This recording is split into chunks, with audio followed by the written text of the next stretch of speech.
Senior judicial analyst, Judge Andrew Napolitano, a legitimate expert on the Bill of Rights. Judge, thanks so much for coming on. So I'm sorry to be fixated on this one question because I can't get it out of my mind. Is it possible in this country, under our system, the one we've lived under for 250 years, for a politician to say, I'm just not obeying the Constitution, explicit rights guaranteed there, and I'm gonna take them away? How is that allowed?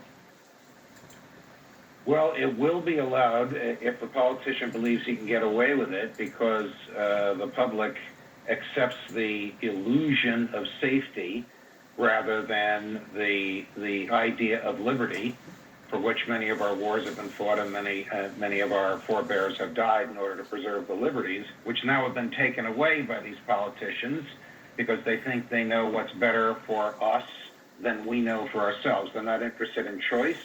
They're not interested in the Bill of Rights. They're not interested in their oath to uphold the Bill of Rights.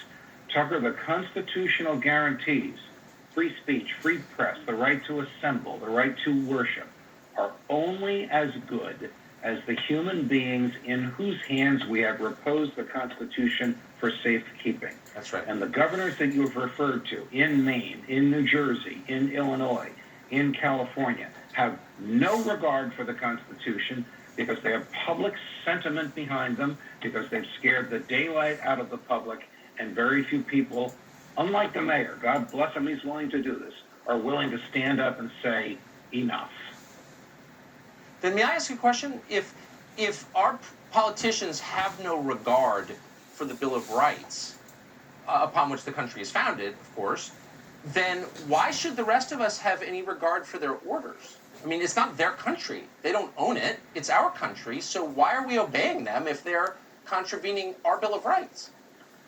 We have no obligation to obey them. Governors don't write the law and don't assess punishments. Only legislatures do. Every single one of the 50 governors in this country, has written new laws and assessed new punishment utterly and totally without authority to do so.